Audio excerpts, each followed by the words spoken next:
नमस्कार। कभी सोचा है आखिर वो कौन सी चीज है जो हमें जमीन पर टिकाए रखती है, या हमारे सौर मंडल के सारे ग्रहों को अपनी अपनी जगह पर घुमाती रहती है? ये सब कमाल है गुरुत्वाकर्षण का। और इसकी कहानी एक बहुत ही साधारण से सेब के गिरने से शुरू होती है, जिसने ब्रह्मांड के सबसे बड़े राजों में से एक पर से पर्दा उठा दिया। देखिए, एक गिरता हुआ सेब और आसमान में चमकता हुआ चांद, इन दोनों में क्या एक जैसा हो सकता है? सुनने में थोड़ा अजीब लगता है ना? लेकिन यही वो सवाल था जिसने आइजैक न्यूटन के दिमाग में खलबली मचा दी। उन्होंने सोचा, जिस ताकत ने सेब को नीचे खींचा, क्या वही ताकत चांद को भी अपनी जगह पर बनाए हुए है? क्या ऐसा हो सकता है कि ये दोनों एक अनदेखी शक्ति से बंधे हों? अब यहाँ से कहानी और भी दिलचस्प हो जाती है। न्यूटन का जो कमाल का आइडिया था वो ये था कि चांद असल में लगातार पृथ्वी की तरफ गिर रहा है। जी हाँ, गिर रहा है। तो फिर सवाल उठता है कि ये हमसे टकरा क्यों नहीं जाता? इसका जवाब छुपा है एक अदृश्य धागे के रहस्य में, जो उसे अपनी जगह पर थामे हुए है।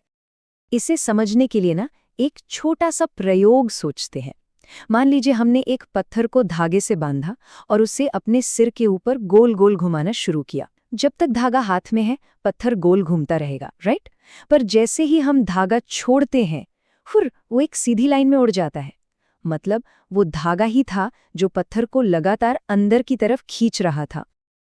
तो यही जो बल था ना, जो पत्थर को केंद्र के तरफ खींच रहा था, उसे विज्ञान की भाषा में कहते हैं अभिकेंद्र बल या सेंट्रिपिटल फोर्स। यही वो ताकत है जो किसी भी चीज को एक गोल रास्ते पे घुमाती है। अगर ये खिंचाव ना हो तो जैसा हमने देखा, वो चीज सीधी निकल जाएगी। और बस यहीं पर सारा राज खुल जाता है। हमारे चांद के लिए वो अदृश्य धागा कुछ और नहीं बल्कि पृथ्वी का गुरुत्वाकर्षण बल है। यही गुरुत्वाकर्षण वो जरूरी अभिकेंद्र बल पैदा करता है जो चांद को सीधी रेखा में कहीं दूर अंतरिक्ष में खो जाने से रोकता है और उसे हमारी पृथ्वी के चारों ओर अपनी कक्षा में बांधे रखता है। लेकिन न्यूटन यही नहीं रुके।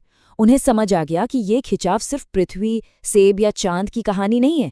नहीं, ये तो एक सार्वभौमिक नियम है। एक ऐसा नियम जो इस पूरे ब्रह्मांड की हर एक चीज पर लागू होता है।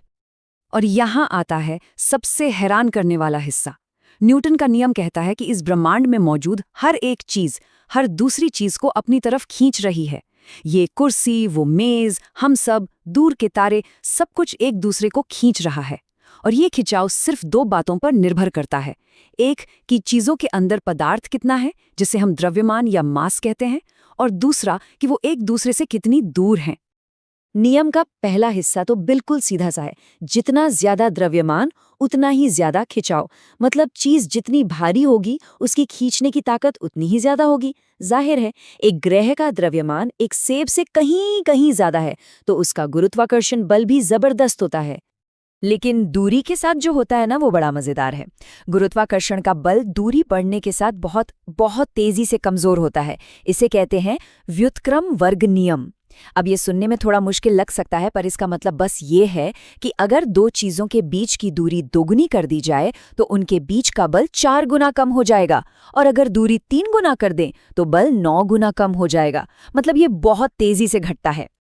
और ये सारी बातें इस एक खूबसूरत से फॉर्मूले में सिमट जाती हैं। अरे, इसे देखकर घबराने की जरूरत नहीं है, ये बहुत आसान है। F का मतलब है बल, M और M है दो चीजों का द्रव्यमान, जो जितना ज्यादा होगा बल उतना ही ज्यादा। D है उनके बीच की दूरी, और जैसा कि हमने देखा, दूरी बढ़ने पर बल तेजी से घटता है। और वो G, वो एक खास नंबर है जो इस पूरे समीकरण को सही से काम करने में मदद करता है। अब ये जो G है ना, जिसे हम गुरुत्वाकर्षण स्थिरांक कहते हैं, इसकी वैल्यू बहुत बहुत ही ज्यादा छोटी है। और यही वजह है कि हमें अपने आसपास की चीजों जैसे एक मेज या कुर्सी के बीच का गुरुत्वाकर्षण महसूस ही नहीं होता। ये बल असल में असरदार तब होता है जब कम से कम एक चीज बहुत बहुत ही विशाल हो, जैसे कि हमारी पृथ्वी। तो चलिए एक सवाल पर वापस आते हैं। अगर न्यूटन का नियम सही है और सेब पृथ्वी को खींच रहा है और पृथ्वी सेब को, तो फिर पृथ्वी सेब की तरफ क्यों नहीं खिंच जाती? अच्छा सवाल है। इसका जवाब छिपा है द्रव्यमान और भार, यानी मास और वेट के फर्क में। देखिए, किसी चीज का द्रव्यमान यानी मास उसके अंदर मौजूद पदार्थ की कुल मात्रा होती है और ये कभी नहीं बदलता, चाहे वो चीज पृथ्वी पर हो, चांद पर हो या कहीं और। लेकिन भार यानी वेट उस चीज पर लगने वाला गुरुत्वाकर्षण का खिंचाव है। अब क्योंकि गुरुत्वाकर्षण हर जगह अलग अलग होता है तो भार भी बदलता रहता है। तो हाँ, सेब वाकई पृथ्वी को खींचता है, पर पृथ्वी का द्रव्यमान इतना इतना ज्यादा है कि सेब का वो नन्हा सा खिंचाव उस पर कोई असर ही नहीं डाल पाता। इसको समझने का सबसे अच्छा तरीका ये है, मान लीजिए 10 किलोग्राम की कोई चीज़ है। पृथ्वी पर उसका वजन होगा 98 न्यूटन। लेकिन उसी चीज़ को अगर चांद पर ले जाएं, जहाँ गुरुत्वाकर्षण पृथ्वी का सिर्फ छठा हिस्सा है, तो उसका वजन घटकर सिर्फ 16.3 न्यूटन रह जाएगा। देखा, द्रव्यमान तो 10 किलो ही रहा, पर भार वो बदल गया। अच्छा, अब गुरुत्वाकर्षण की एक और दिलचस्प दुनिया में चलते हैं, पानी के अंदर। कभी सोचा है कि कुछ चीजें गुरुत्वाकर्षण के खिंचाव को कैसे मात दे देती हैं और पानी पर तैरने लगती हैं, जबकि दूसरी चीजें सीधी डूब जाती हैं? इसका जवाब एक बहुत ही आम सी चीज में छिपा है। एक कॉर्क का टुकड़ा पानी में तैरता है, लेकिन लोहे की एक छोटी सी कील भी डूब जाती है। ऐसा क्यों होता है भाई? दोनों पर गुरुत्वाकर्षण तो लग ही रहा है। इसका सारा खेल है घनत्व का, यानी डेंसिटी का। घनत्व का मतलब है कि किसी चीज की थोड़ी सी जगह में कितना पदार्थ भरा हुआ है। अब देखिए, कॉर्क का घनत्व पानी से कम होता है, इसलिए पानी उसे ऊपर की तरफ एक धक्का देता है जो कॉर्क के वजन से ज्यादा होता है और वो तैरने लगता है। दूसरी तरफ लोहे की कील का घनत्व पानी से बहुत ज्यादा है, इसलिए गुरुत्वाकर्षण का खिंचाव पानी के ऊपर वाले धक्के पर भारी पड़ जाता है और कील डूब जाती है। तो अब तक ये तो साफ हो गया है कि गुरुत्वाकर्षण सिर्फ एक सेब के पेड़ से गिरने की कहानी नहीं है। नहीं, ये एक ऐसा बुनियादी नियम है जिसके असर बहुत बड़े और बहुत महत्वपूर्ण हैं। सोचिए जरा, सिर्फ एक नियम, और वो क्या क्या समझाता है। यही वो बल है जो हमें जमीन से बांधे रखता है। यही है जो चांद को पृथ्वी के और ग्रहों को सूरज के चारों ओर घुमाता है।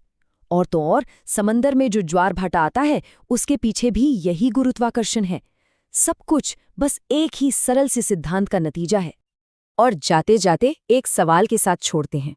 अगर गुरुत्वाकर्षण, जैसा हमने देखा, ब्रह्मांड के सबसे कमजोर बलों में से एक है, तो फिर यही बल खरबों खरबों सितारों वाली पूरी की पूरी आकाशगंगाओं को एक साथ बांधकर कैसे रखता है? यही तो गुरुत्वाकर्षण का सबसे बड़ा विरोधाभास है कि ये कमजोर होते हुए भी ब्रह्मांड की सबसे ताकतवर शक्तियों में से एक है। सोचने वाली बात है ना?